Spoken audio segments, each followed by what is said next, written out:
in a motel where she was the only guest for 100 miles. She thought the silence was the most unsettling part, until she returned to her locked room and found something waiting for her. Welcome to Echoed Chronicles. Tonight, we journey to a desolate stretch of highway in central Nevada, to a motel that exists on no map. The old Ford Ranger bucked and shuddered over the cracked asphalt of US Route 50, a ribbon of road so desolate it had earned the nickname the loneliest road in America. Alara Vance felt that loneliness in her bones. For 3 days, she had been driving through the vast, empty expanse of central Nevada, where the earth was a study in beige and the sky was an almost violent blue. She was a geological surveyor, a contractor for a mid-sized mineral exploration company, tasked with mapping potential lithium deposits in the basin and range country. It was solitary work, but it paid well and appealed to the part of her that preferred the quiet company of rocks to the messy unpredictability of people. Her destination for the next 2 weeks was the Horizon's Edge Motel, a place that didn't exist on any online map she had checked, but which her handler had assured her was the only lodging within a 50-mile radius of her survey area.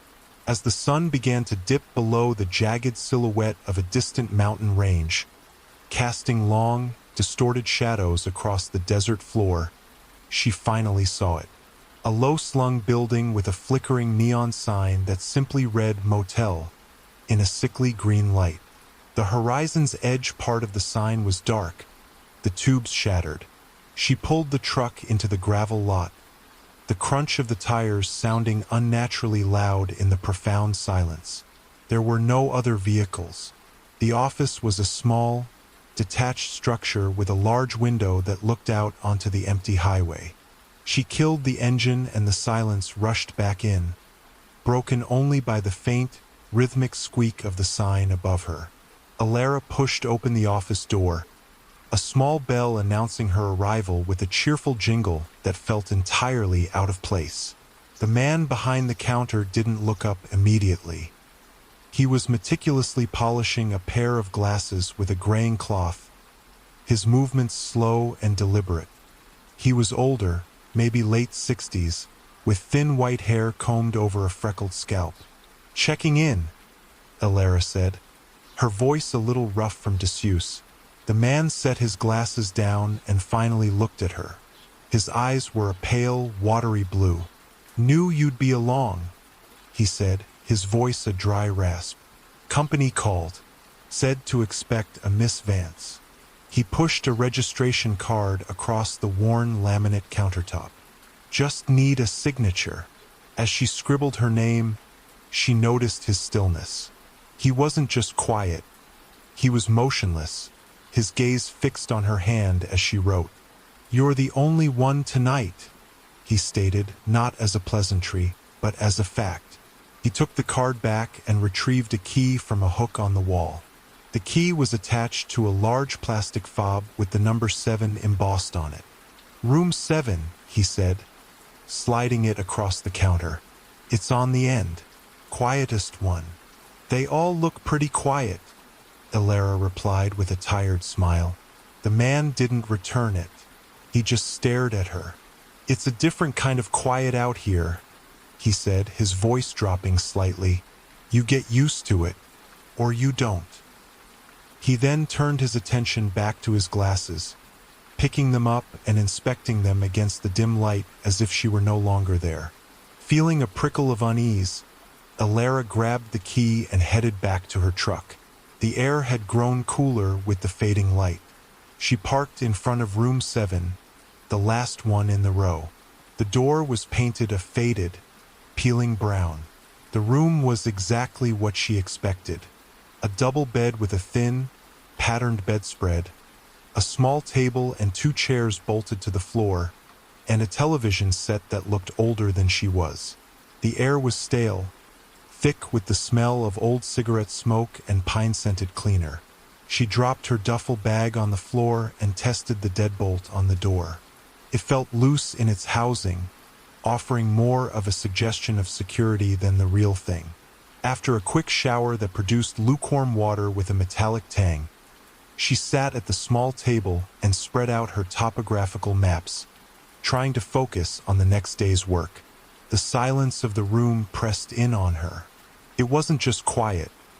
It was a heavy, weighted silence that seemed to absorb all sound. There were no distant cars, no insects, no hum of electricity beyond the low buzz of the bedside clock. She ate a protein bar and drank from a bottle of water she'd brought, the silence making the small sounds of her meal feel like intrusions. Her eyes kept drifting to the window, to the heavy, dark curtains that blocked out the night. She had the distinct and irrational feeling of being watched. Later, as she lay in bed, staring at the textured ceiling, she heard it. A faint, rhythmic scraping sound from just outside her door. Scrape, pause, scrape, pause. It was a furtive, dragging noise. She froze, every muscle tensing. It wasn't the wind. This was deliberate. She slid out of bed, her bare feet cold on the thin, rough carpet, and crept to the door. Her heart hammered against her ribs. She pressed her eye to the peephole, the cheap plastic distorting the view. The gravel lot was bathed in the green glow of the motel sign, but there was nothing there. No person, no animal. Just the empty space in front of her door and the long, lonely stretch of highway beyond. The scraping sound had stopped. Alara stayed at the door for a long time, listening. There was nothing but the sound of her own breathing and the vast, unnerving silence of the Nevada desert. She eventually forced herself back into the cold bed, pulling the thin blanket up to her chin. She told herself it was an animal, maybe a coyote dragging a piece of scavenged bone. Or perhaps it was just the wind, carrying a loose piece of scrap metal across the gravel. The desert was full of strange noises. She was a scientist, a person who dealt in facts and tangible evidence, and the fact was, she had seen nothing. But sleep, when it finally came, was thin and restless, punctuated by dreams of empty roads and doors that wouldn't lock. The morning sun was a welcome, blinding glare. In the harsh light of day, her nighttime fears felt foolish, like a story told to frighten a child. The world was solid and real again. Before loading her gear into the Ranger, she walked the perimeter of the small building, her eyes scanning the gravel in front of her door. There were her tire tracks and her own footprints from the day before, but nothing else. No drag marks, no animal tracks, no sign of what could have made the sound. The absence of evidence was more unsettling than finding something she could explain. The day's work was a relief. Miles from the motel, deep in a valley scarred by ancient water flows, she was in her element. She hammered at outcroppings with her rock pick, the sharp crack echoing in the stillness. She took core samples, bagged them, and labeled them with precise, neat handwriting. Here, the world made sense. The rocks told a story that was millions of years old, a story of pressure, heat, and time. It was a language she understood. The only sounds were the wind whistling through a narrow canyon and the distant cry of a hawk. There was no one for miles. It was a comforting, peaceful isolation, a stark contrast to the predatory silence of the motel. She worked until the sun was low in the sky, her hands and face smudged with dust. The drive back to the horizon's edge was filled with a sense of growing reluctance. As she pulled into the lot, she saw that it was still empty, save for her truck. The office window was dark. The old man was nowhere to be seen. Back in her room, she locked the door, sliding the deadbolt home. The flimsy click did little to reassure her. She showered again, letting the lukewarm water wash away the day's grime. She laid her sample bags out in a neat row and sat down at the table to transfer her handwritten notes from her field journal to her laptop. She reached into her survey bag for the small, leather-bound journal. It wasn't there. Alara frowned. She was meticulous with her equipment, a creature of habit. The journal always went in the main compartment next to her GPS unit. She emptied the entire bag onto the bedspread. Maps, sample bags, a first aid kit, her rock hammer, the GPS, but no journal. A cold knot of dread tightened in her stomach. She stood up and scanned the room. And then she saw it. The journal was sitting on the nightstand next to the buzzing alarm clock. It was placed perfectly parallel to the edge of the table. She stared at it, her mind racing. She had not put it there. She had never put it there. She had come into the room, dropped her bag, showered, and then sat down at the table. She had not touched the nightstand. Her heart began to pound a frantic, heavy rhythm against her ribs. She walked over to the nightstand, her movements stiff. She picked up the journal. It was hers, her notes, her handwriting. But someone else had taken it out of her bag. Someone had been in her room while she was gone. They hadn't stolen anything. They had just moved her journal, leaving it out in the open for her to find. It was a message, a quiet, terrifying statement. I can get in whenever I want. The loose deadbolt, the empty parking lot, the oppressive silence. It all coalesced into a single, chilling reality. She was not alone here. A tremor of pure adrenaline shot through her. Her first instinct was to bolt, to grab her keys and drive away into the night, no matter how dark or lonely the road. But she forced the impulse down. Running felt like surrendering. Besides, where would she go? The next town of any size was Austin, over 100 miles of desolate, unlit highway away. To drive that road, tired and panicked, was a danger in itself. Clutching the journal, she began a methodical, frantic search of the room. She tore through her duffel bag, her geological equipment case, the pockets of the jeans she'd worn that day. Nothing was missing. Her laptop was untouched. Her wallet was still in her bag with her cash and credit cards intact. The neatly arranged rock samples were all accounted for. The violation was intimate and precise. It wasn't a robbery. It was a performance, and she was the terrified, solitary audience. Anger began to eclipse her fear. She threw on her boots, her hands shaking as she fumbled with the laces. There was only one other person here. One person who had the keys. One person who had looked at her with those vacant, watery eyes. She stormed out of the room, not bothering to lock the door behind her. The cold night air was a shock against her heated skin. The green motel sign hummed, casting the empty lot in its eerie, sickly light. The office was dark. Alara pounded on the glass door, the rattling sound of violent intrusion into the stillness. "Hello?" she yelled, her voice tight with fury. "I know you're in there." For a moment, there was nothing. Then, a light flickered on in a back room, and the old man emerged, silhouetted against the doorway. He was holding his glasses in one hand. He moved without any apparent surprise or urgency, calmly unlocking the door and opening it a few inches. "Problem with the room?" he asked, his tone flat, devoid of emotion. "Someone was in my room," she said, holding up the journal as if it were evidence in a courtroom. "Someone came into my room and went through my things. This was in my bag." The man squinted at the journal, then looked back at her face, his expression unreadable. "Housekeeping," he said simply. "There is no housekeeping," Alara shot back. "There are no other cars, no other staff. You are the only person here." He paused, then gave a slow, deliberate nod, as if conceding a point in a game of chess. "I went to check on the room," he said, his voice dropping to a confidential, almost reasonable tone. "The door didn't latch all the way when you left this morning. Wind was kicking up. I just pushed it closed. Your book was on the floor by the door. I picked it up and put it on the nightstand so it wouldn't get stepped on. Just being neighborly." His explanation was so plausible, so maddeningly calm, that it almost made her doubt her own memory. But she knew.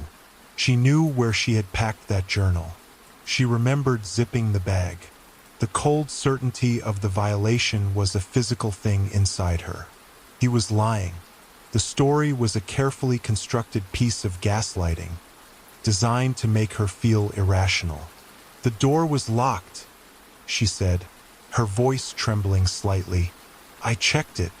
The man offered a small, almost imperceptible shrug. "Must not have caught," he said.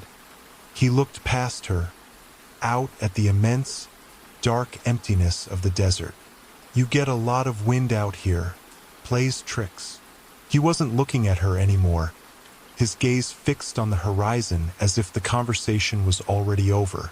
Defeated, knowing she had no proof, she turned and walked back to her room. The sound of the office door closing and the lock clicking behind her filling her with a profound sense of isolation. He hadn't just been in her room. He had stood there in the doorway and watched her drive away. Back inside, the room felt tainted, the air thick with the ghost of the intruder's presence. Sleep was impossible now.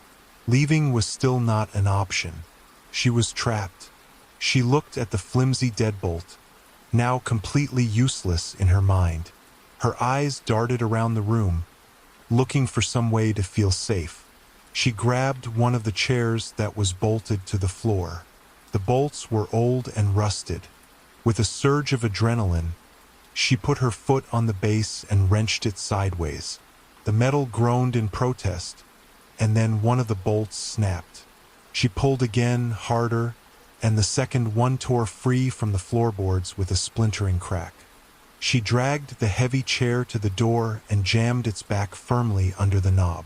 It wasn't much, but it was something. It was a barrier. Anyone trying to get in would have to fight their way through. Alara turned off the lights and sat on the edge of the bed, her back to the wall, facing the door. She would not sleep tonight. She would just sit there, in the dark, and wait for the dawn.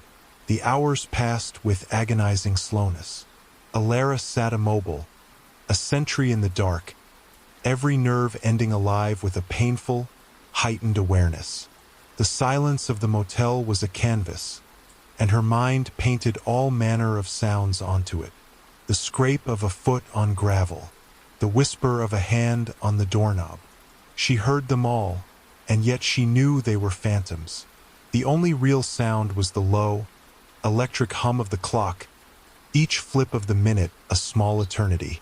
She had never felt so utterly and completely alone, yet so terrifyingly watched. The first hint of dawn was a pale, gray line that bled across the eastern horizon. It was the most beautiful thing she had ever seen. Light was safety. Light was the real world, a world with witnesses and logic. As the gray softened into a wash of pink and orange, she began to move. Her actions were deliberate, almost silent. She slid her laptop into its case, gathered the rock samples, and folded her clothes with a precision born of pure focus. Every item went back into her duffel bag. She moved with the grace of a thief, her bare feet making no sound on the thin carpet. She gently, carefully lifted the back of the chair from under the doorknob, inching it away from the door without a single squeak. The room was packed. She was ready. She took one last look around the stale, anonymous space. Her gaze fell on the heavy, bolted-down table. With her rock hammer in hand, she walked over to it and, with a single sharp blow, struck the laminated surface, leaving a deep, splintered gouge in the wood. It was a small act of defiance, a mark that said, "I was here, and I know." Then, holding her breath, she turned the deadbolt. The click was like a gunshot in the silent room. She opened the door and slipped outside. The morning air was sharp and cold. Her truck was right where she left it, covered in a thin layer of dew. The lot was still empty. The office was still dark. She half ran, half walked to the driver's side door, her duffel bag slung over her shoulder, the rock hammer clutched in her hand like a weapon. Her keys trembled in her grip, the metallic jingle sounding impossibly loud. She fumbled the key into the lock, her heart hammering. As she swung the door open, a movement caught her eye. In the large window of the motel office, the old man was standing there. He wasn't looking at her truck. He was looking directly at her, his face a pale oval in the dim light. He raised one hand, slowly, and polished his glasses with a cloth, just as he had when she first arrived. There was no menace in the action, only a calm, unnerving finality. He was the observer, and this was all just a show for his amusement. Elara threw her bag onto the passenger seat and slid behind the wheel. The engine of the old Ford Ranger turned over on the second try with a protesting groan, shattering the morning stillness. She didn't dare look back at the office window. She slammed the truck into reverse, spun the wheel, and floored it, spraying gravel as she fishtailed onto the highway. She drove east, into the rising sun, pushing the old truck to its limit. For the first 50 miles, her eyes were glued to the rearview mirror, expecting to see a set of headlights, a phantom vehicle gaining on her. But there was nothing. The road behind her remained as empty as the road ahead. It was nearly 2 hours later when she finally saw the outskirts of Austin, a cluster of buildings that seemed to rise like a miracle from the desert floor. She didn't slow down until she was on the main street, pulling into the parking lot of a brightly lit diner bustling with morning patrons. The sounds of clattering plates, cheerful chatter, and a sizzling grill were the most comforting things she had ever heard.